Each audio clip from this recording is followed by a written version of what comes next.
Well, guys, welcome to the FUTO channel. Today we are joined by Thomas Kite Queter. Queter. Thomas Daniel Queter, never quitter, rarely quieter. That's very true, rarely quieter. I've never known you to be quiet.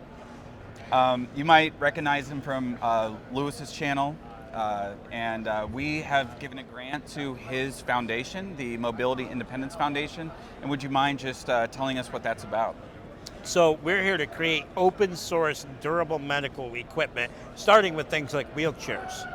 And that's to subvert a cruel sector of our healthcare. A combination of Medicare regulation, IP regulation, and FDA regulation means that the wheelchairs on the market are garbage. You don't have any independence.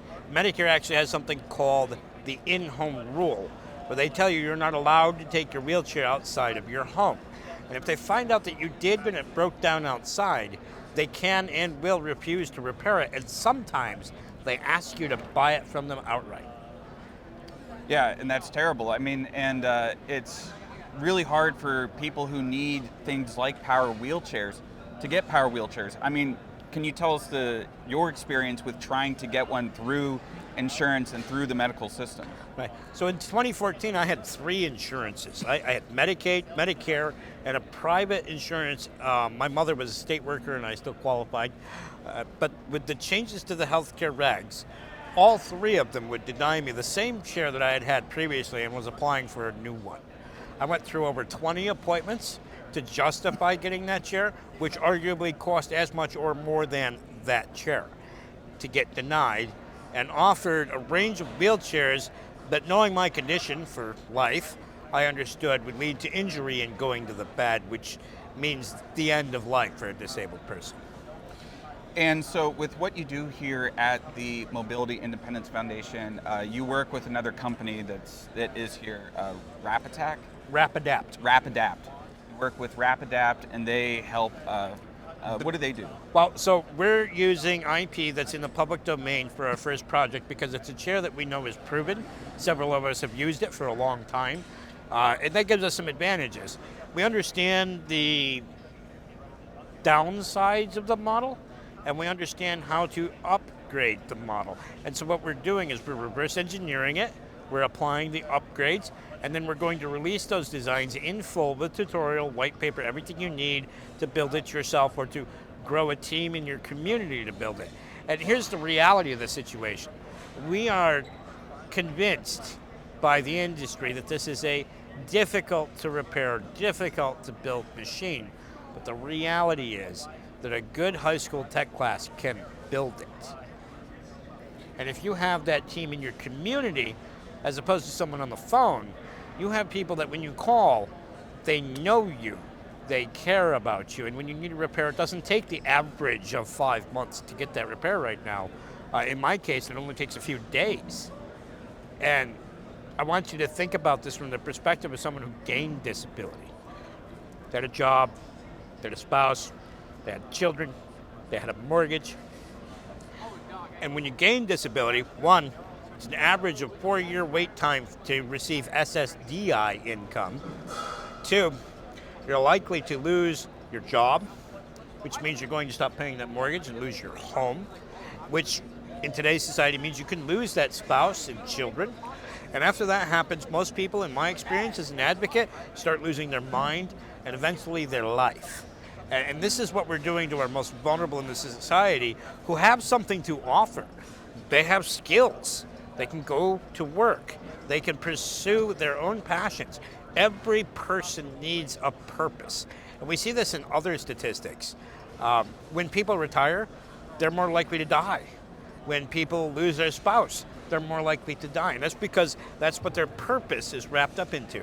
And everyone needs a purpose. And we believe that by creating and sharing open source designs, community initiatives, other nonprofits working to repair wheelchairs, and even private companies that want to manufacture the parts will all benefit from this. This is an economic factor.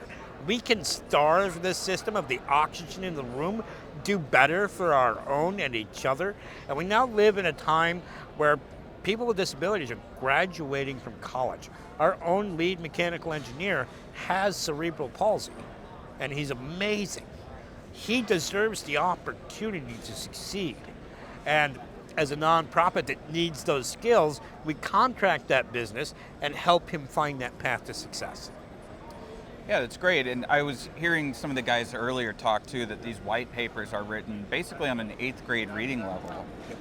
So, so basically anybody who has any kind of mechanical skills will be able to repair it if you need to repair it. Right, and every community has a fabricator, an auto shop, parts supply store, and everything is available online now. We actually apply upgrades that are just private purchases on the internet.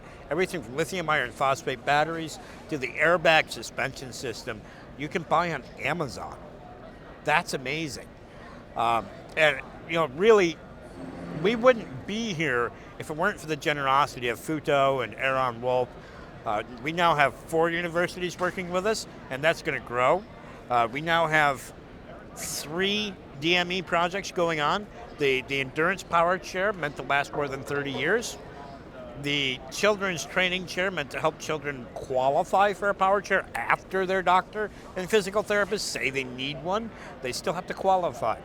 Number 1 qualification for that is to put a child with no experience in that chair and ask them to drive it.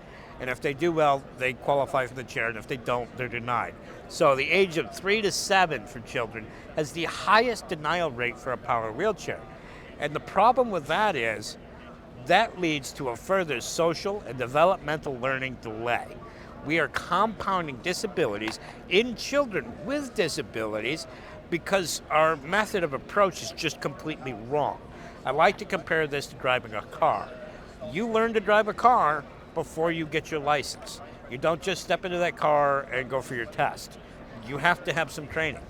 Now, me personally, I want to see this children's program, which we have 29 interns with Arizona State University, the one that builds tech for NASA, working to create 5 different children's power chairs for training purposes. But my initiative is to take those designs from training to real world. So whether you get denied after training, or maybe you just want to skip that process and not wait 2 years, you can just have the open source power chair. And we set them a materials build budget of $300 to $700 because it's doable. Yeah, that sounds great. And speaking of people having to learn how to, use the power wheelchairs, we've had this obstacle course behind us, and grown adults have been getting into it, and it's kind of funny seeing how some of them are a little hesitant, or they have to figure. I had to figure it out. Matt had to show me the best, most optimal way to hold my hand on it, to use the joystick. Yep. And so me personally, for control, I want to brace my fingers and I want to hold my thumb. Mm-hmm. But if I'm driving leisurely, I can drive with my forearm, which means I have my hand free. We all learn these different kinds of things. Yeah. I can even go from this to this without stopping. But you don't learn these things without experience. And I actually have a question for you. Yeah, sure. How fun was it? Oh, it was super fun. I think I have it on video. I'll show the B-roll here, but it was really fun, especially going over the logs, because these things actually can go over rougher terrain than most other wheelchairs. Yes. Yeah. And that's because it has an oil bath transmission. It's built to be powerful, controllable, and sturdy, as well as have longevity. The other problem with the market today, and I hit on this earlier when I was talking about repairs, is that the systems do not advocate timely maintenance and repair. This chair is a 30-year chair if it's maintained properly. And if you make that a community initiative and you allow, say, the auto shop to change the oil in your transmission, or the electric shop to work on your motor or your HID, human interface device, that's cheaper, more local, quicker, and advocates what it effectually does is give you a more full life, because you're not waiting 5 months for repair. You're not suffering depression the minute that it breaks down. Yeah, and we at FUTO obviously believe in right to repair for everything, but there is a difference between, say, the right to repair, your computer, which it's like, okay, maybe if your computer or your phone, it breaks, it's kind of a pain in the butt. But if you depend on this chair to get around, to live your life, and it breaks down and you have to wait a month or several weeks or a month or something. 5 months. 5 months. Because it's what, 5 months out of 12 months? Right, 5 months is the average. 50% of all wheelchairs break down in a 6-month period, and the average wait time for repair is 5 months. I want you to apply that to your own life. The viewers, I want you to think about this. What would happen if you knew that every 6 months your legs were going to break down and you were going to have to heal for 5 months? How would you hold your job, and how would you parent your children? Yeah, how could you do anything? But suffer. And that's the problem here. We've created the system that allows profiteering on suffering. I'm a capitalist. I believe in profit, but I also believe in ethical business. Engineers become engineers to create products that advance humanity and make life better. But this industry has been bastardized, and it's time to change that. It's time to take it back. It's time for the people to know that they can do for themselves, and they don't have to look up and beg for help. Well, I think that's a good note to end the video on. We have re-upped our donation to the Mobility Independence Foundation, and FUTO is really glad to sponsor this great foundation here.